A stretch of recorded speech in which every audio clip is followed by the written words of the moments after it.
Alright guys, here's part 2 of the video. Sorry, the last one, my iPad ran out of space, and so I had to clear off some stuff so that I can do part 2 for you. And so I did. Now I was climbing inside the lank gray white sails, ascending as it were into a bank of dead clouds. Beyond the sails lay the sea, slate gray and ever rolling. Though the water looked calm, I could feel the slow pitch and roll it caused in the ship. I realized suddenly how much harder this climb would be if the wind were blowing and we were well underway. The mere thought made the palms of my hands grow damp. Up I continued till I reached the main yard. Here I snatched another glance at the sea, and was startled to see how much bigger it had grown. Indeed, the more I saw of it, the more there was. In contrast, the Seahawk struck me as having suddenly grown smaller. The more I saw of her, the less she was. I glanced aloft. To climb higher, I now had to judge myself out upon the trestle tree, and then once again move to the next set of ratlines as I'd done before, but at twice the height. Wrapping one arm around the mast, even up here it was too big to reach around completely. I grasped one of the stays and edged out. The same moment the ship dipped, the world seemed to twist and tilt down. My stomach lurched, my heart pounded, my head swam. In spite of myself, I closed my eyes. I all but slipped, saving myself only by a sudden grasp of a line before the ship yawed the opposite way. I felt sicker yet. With ever-winning strength, I clung on for dearest life. Now the full folly of what I was attempting burst upon me with grotesque reality. It had been not only stupid, but suicidal.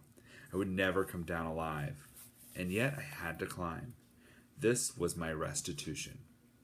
Now restitution means it's like a punishment or a penance for what she did. So kind of her punishment from the crew, her way of paying the crew back for the damage she had done by getting Kranich and Zachariah killed is to do this climb. When the ship was steady again, I grasped the furthest rigging, first with one hand then the other, and dragged myself higher. I was heading for the top sail, 15 feet further up. Pressing myself as close as possible into the rigging, I continued to strain upward. Squeezing the rope so tightly, my hand cramped. I even tried curling my toes about the ratlines.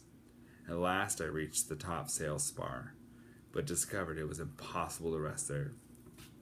The only place to pause was 3 times higher than the distance I'd just come, at the trestle tree just below the top gallant spar.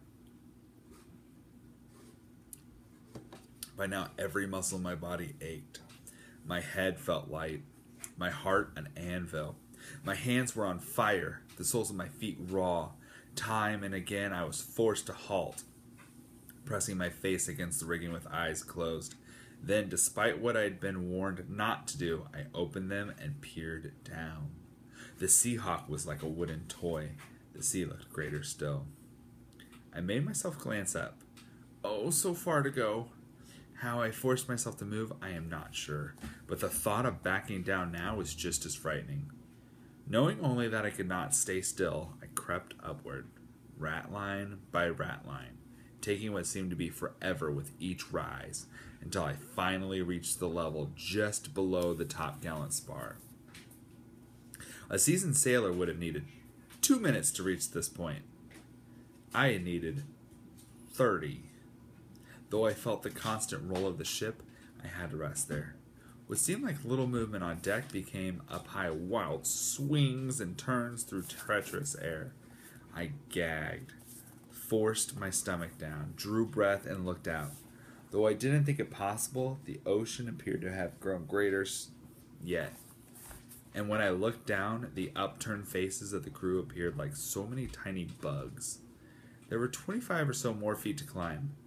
Once again I grasped the rigging and hauled myself up. This final climb was torture. With every upward pull, the swaying of the ship seemed to increase. Even when not moving myself, I was flying through the air in wild, wide gyrations. The horizon kept shifting, tilting, dropping. I was increasingly dizzy, nauseous, terrified, certain that with every next moment I would slip and fall to death. I paused again and again, my eyes on the rigging inches from my face, gasping and praying as I had never prayed before. My one hope was that near to heaven now I could make my desperation hurt. So, what is that? Her hope is that since she's so high up, maybe she's just closer to God and she can just pray and her prayer will get to God faster because she's almost to heaven. She's so high. Inch by inch, I continued up. Half an inch. Quarter inches. But then at last, with trembling fingers, I touched the spar of the royal yard. I had reached the top. Once there, I endeavored to rest again. But there the metronome motion of the mast was at its most extreme. So if you guys are in band, you probably know what a metronome is. It goes... which is cool for in band because it keeps your time. But if you're up on this pole and it's going like this, yeah, that's not fun. The Seahawk turning, tossing, swaying as if trying to shake me off like a dog throwing droplets of water from its back. And when I looked beyond, I saw a sea that was infinity itself, ready, eager to swallow me whole. I had to get back down. As hard as it was to climb up, it was to my horror harder returning. On the ascent, I could see where I was going. Edging down, I had to grope blindly with my feet. Sometimes I tried to look, but when I did, the sight of the void below was so sickening I was forced to close my eyes. Each groping step downward was a nightmare. Most times my foot found only air. Then, as if to mock my terror, a small breeze at last sprang up. Sails began to fill and snap, puffing in and out, at times smothering me. The tossing of the ship grew, if that were possible, more extreme. Down I crept past the top gallant, where I paused briefly on the trestle tree, then down along the longest stretch toward the main yard.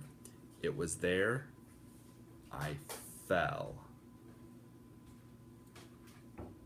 We're going to stop there. No, I'm just kidding. That'd be really mean if I stopped there. I was searching with my left foot for the next ratline when I found a hold and started to put my weight upon it.